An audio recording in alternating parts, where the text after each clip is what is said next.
Mire, en una ocasión, aquí puse un ejemplo a modo de citar a uno de los poetas más importantes. Estamos hablando del poeta que en vida era francés, Nicolas Violouf. Nicolas Violouf estableció lo que, para entender un poco cómo se comportan los seres humanos, un punto aquí determinante. Una frase lapidaria por demás, cuando fue capaz de establecer y plasmar que la ignorancia puede ser admirada. Y Violouf estableció que la ignorancia puede ser admirada partiendo de comportamiento de los seres humanos. Podríamos extrapolar lo planteado por Violouf a la realidad dominicana, en cuanto a decir, los dominicanos ignoran el peligro real de lo que es el coronavirus, su facilidad de contagio. Ignoran que el día tras día en los boletines 13, 8 y hoy cifra récord 22 muertos. Ignoran los dominicanos que el sistema sanitario de la República Dominicana está al borde del colapso. Ignoran los dominicanos las medidas de bioseguridad que deben de ser aplicadas. Ignoran los dominicanos la peligrosidad de lo que es el coronavirus. Ignoran los dominicanos la cantidad de ventiladores artificiales que en caso específico, por ejemplo, como en el HOMS y la propia Unión Médica, no dan abasto. Ignoran los dominicanos que los hospitales públicos están al borde del colapso. No lo ignoran. Ahora, de que sí se impone la idiosincrasia como tal de dominicano de minimizar crisis como la que hemos estado viviendo, los ejemplos están ahí. Desde que el gobierno comenzó a aplicar la llamada desescalada económica, por el impacto mismo que el coronavirus ha venido generando en nuestra economía, como una manera de reactivar gradualmente la economía, ¿qué es lo que hemos estado observando? Las consecuencias, que son bastante catastróficas y serias. El drama humano que se va desarrollando. Si el gobierno no parte de un principio fundamental en cuanto a aplicar medidas mucho más drásticas para enfrentar lo que es el flagelo de la irresponsabilidad ciudadana, esto se seguirá yendo de la mano. Y cada dominicano pagará la consecuencia de la irresponsabilidad, no solamente del gobierno, sino de usted como ciudadano. Porque el coronavirus, mientras otros países están enfrentando la crisis del mismo. Fíjense que anoche puse un ejemplo, que cuando hay gobiernos que son capaces, por las razones que sea, y específicamente la económica, de minimizar lo que es el peligro real de una pandemia, le puse anoche un ejemplo y se lo reitero nueva vez hoy, la gripe española del 1918. Ya terminada prácticamente la Segunda Guerra Mundial, el mundo comenzó a vivir, a enfrentar otra pandemia, la famosa gripe española.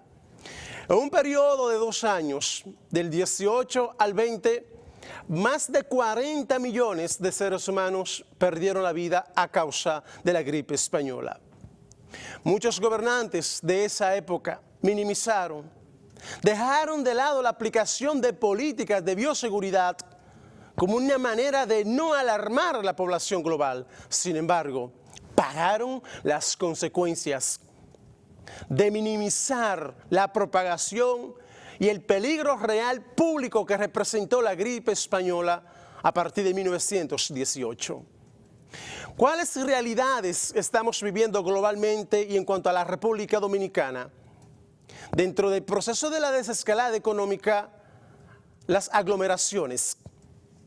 Mientras muchos países vienen tomando medidas mucho más drásticas para enfrentar el flagelo del mismo, la propagación de los contagios, en la República Dominicana, dentro del proceso de llamado tollo electoral y su secuela, ¿qué es lo que hemos estado observando? En un principio, la irresponsabilidad de muchos politiqueros, las aglomeraciones y las concentraciones.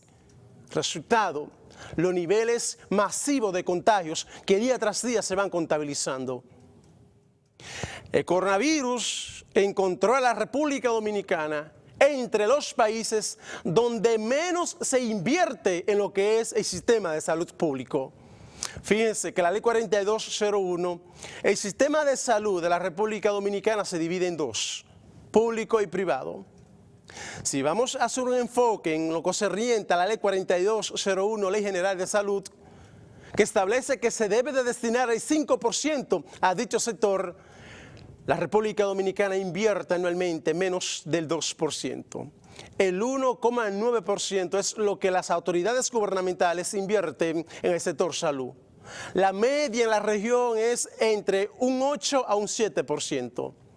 Entonces, si ese sistema sanitario estaba débil antes de la pandemia, ¿cómo se encuentra ahora?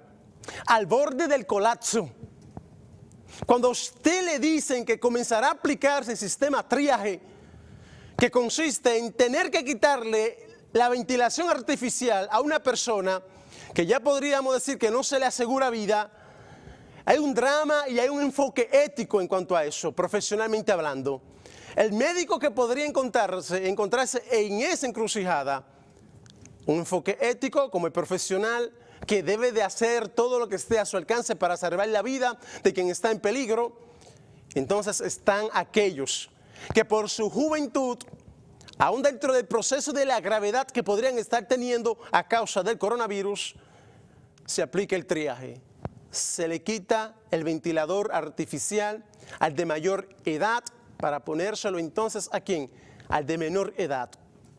Eso lo viene aplicando Italia, Estados Unidos, España, entre otros países. Usted tiene a Brasil. El problema está planteado. Si no somos capaces como ciudadanos de ser responsables, de cuidarse a sí mismo para cuidar a los demás, las consecuencias, les reitero, serán bastante catastróficas, serias. Más allá a lo que desde un enfoque gubernamental, las políticas de bioseguridad drásticas que deberían ser aplicadas y no se están aplicando.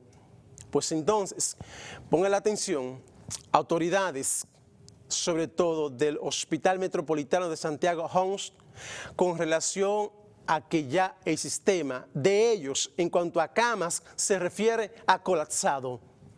¿Qué usted tiene que escuchar para ser consciente y para que no se le aplique lo planteado por Nicolás Bioluf? La ignorancia podría ser amirada. Escuchemos. Muchísimas gracias. En efecto, nos encontramos en el Hospital Metropolitano de Santiago HOMS, donde vamos a conversar en exclusiva con el subdirector de este centro asistencial para conocer de primera mano la situación sanitaria de Santiago y sobre todo lo que sucede aquí en este centro de atención. Muchísimas gracias, doctor. La situación que tenemos aquí hasta el momento, decía usted que tenemos falta de cama y hacía una recomendación importante a la población. Epidemia, que ya fue catalogada como algo endémico, a la que nadie estaba acostumbrado y nadie conoce, sobre todo tratamiento alguno, y el comportamiento cierto del virus todavía está por conocerse. Entonces una calamidad asistencial y es una crisis perfecta que llega en un momento muy difícil para el país.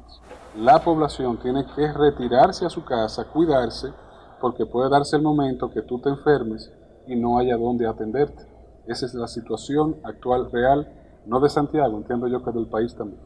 Mire, en cuanto a insumos para el tratamiento de pandemia, como empezamos con tiempo a trabajar esto, quizás mucho antes que muchas otras instituciones, hicimos un sobreabastecimiento de material COVID y por eso trabajamos con cierta holgura.